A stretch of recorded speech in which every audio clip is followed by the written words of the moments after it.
finding some good psychics and setting up a secret organization.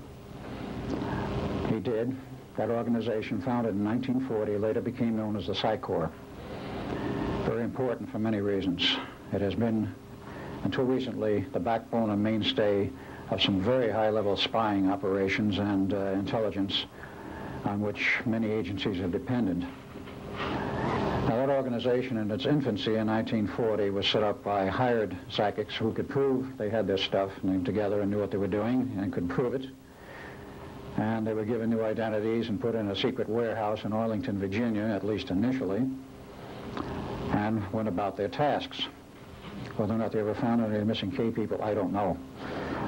But that organization expanded. It was set up to be a permanent organization, and of course Harry Bennett had to look for a man to head it up and organize it, train the people, and set up a total program.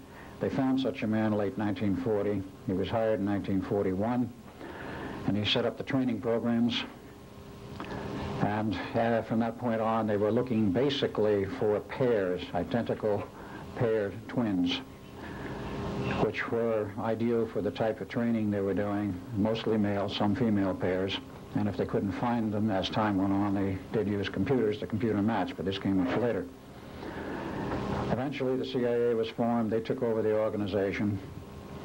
And that was in 1947. About 1950, NSA came into being, and they inherited the Psych Corps, and it's been under control of NSA ever since. So what did they really do, and what function did they serve? As time went on, and they expanded, and they did expand into about 50 operating pairs at their peak. They were perfect spies. They could penetrate virtually anything on this planet. And of course, after World War II was over, they were very interested in what they could do in terms of spying on Russia.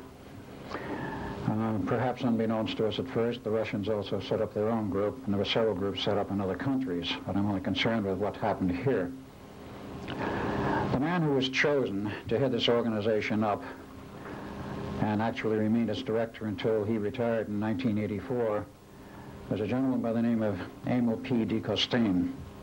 Perhaps some of you have heard the name. I know a few people have, but very few, because he was very much undercover.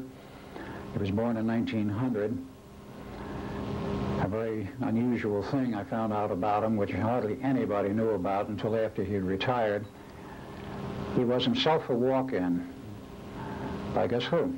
The K Group.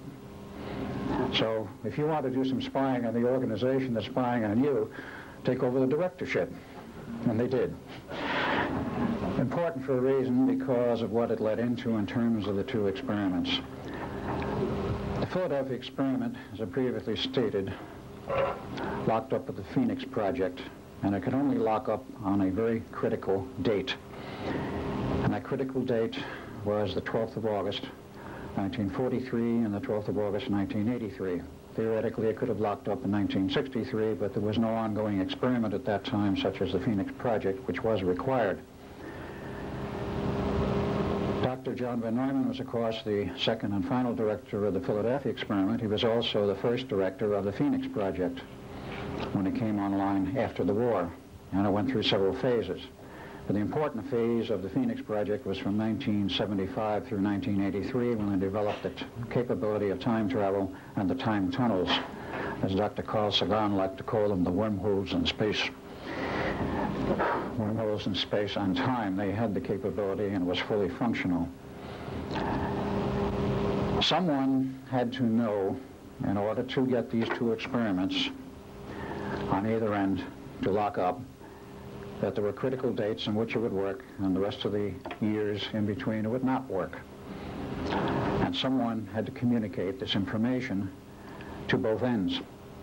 And this is the thrust of my discussion, and what happened, and why this whole thing locked up, and what some of the mechanics of, and technology of time is all about. I have a few slides I will add and put in here a little bit later, but I want to get into some more of this material first. The director of the Psych Corps himself was obviously a psychic. And he went on through the period of time, and because he was a member, in essence, of the K group, and most of your aliens have the capability of time travel, they knew what was going on at both ends. I've stated in the other prior lecture, and I'll have to state it again, the real purpose of the two projects, quite aside from the patent scientific advancement which was desired by our scientists here in the United States and on Earth, was the purpose of locking these two projects up for a very specific reason. The very specific reason was to provide a rift in space-time 40 years wide and hold it there long enough to let some very large spaceships through from another time frame dimension. Now, in 1947 onward, the K group was pretty much lost. And came 1954, there was another group which came into purview of the government, and that was, of course, the Greys. There was a series of UFO crashes in New Mexico in 1947, 48, and 49. I won't go into them in detail. But because of that, the government sent a call out through the vast array of radio telescopes in New Mexico, a call for help into outer space. We have an alien here. We don't know what to do with him. He's ill. How do you take care of him, et cetera, et cetera? Is there anybody out there that knows who he is and what you do with him? The government got an answer. It took a while, but they got an answer.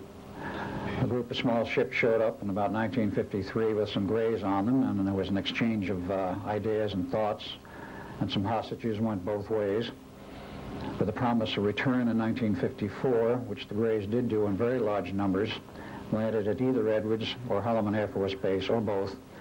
Eisenhower disappeared out of Palm Springs in one of his golfing weekends to Edwards, met with the aliens, and signed an agreement, a non-interference agreement, in which we agreed not to interfere with each other's civilizations, and there would be an exchange of technology. Well, the non-interference agreement didn't last very long because it became very obvious to our government that the Greys weren't keeping it, and what exchange of technology took place was not perhaps all that was expected. The important point was that our government agreed to provide bases for them underground, some 75, full underground railroad system. Construction started in 1959. But the Greys came in very large numbers. We don't know how many. The government perhaps does. It's estimated now they're probably in excess of 1 million. And a very large ship that came in went into orbit around Earth, and they provided shuttles down to the surface of the Earth. They could not have gotten through without that rift in space-time. Now, they were here. Other groups were here. There was a group from Orion. They actually were in charge of, in many respects, not formally, but in charge of the scientific development of the Phoenix Project.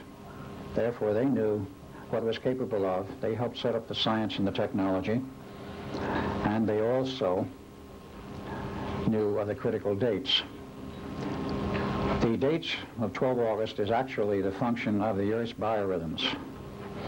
The Earth has a series of biorhythms, 4 of them, which, like the human biorhythms, do peak out once every so often. Nobody in our scientific community knew anything about this. It turns out, from what I've learned, that the ancients knew about it. The, let us say, the recluse lamas in Tibet and elsewhere knew about it. They do have a great deal of knowledge. And they knew that the Mother Earth is actually a living entity, unlike the rock science, which is taught to us in the colleges, and has a sort of consciousness, perhaps nothing we can understand. But nonetheless, as a living entity, has its own biorhythms. And those biorhythms, 4 of them, peak out once every 20 years. A window approximately a day wide, usually falls on the 12th of August, plus or minus a day, because our Gregorian calendar is not all that accurate. It misses 0.24 days per year, and once every century you have to add a year to correct the calendar. Nonetheless, that was known to these aliens. Now, Emil Castaigne was in the middle of this, and he had to provide a connecting link, and as did also the aliens. Where we were in 1943 with that test, we had no knowledge of any kind why that date which was handed to us for the second test, the 12th of August, which was given to us as a drop-dead test, which came from above the office, the top office personnel, namely the Chief of Naval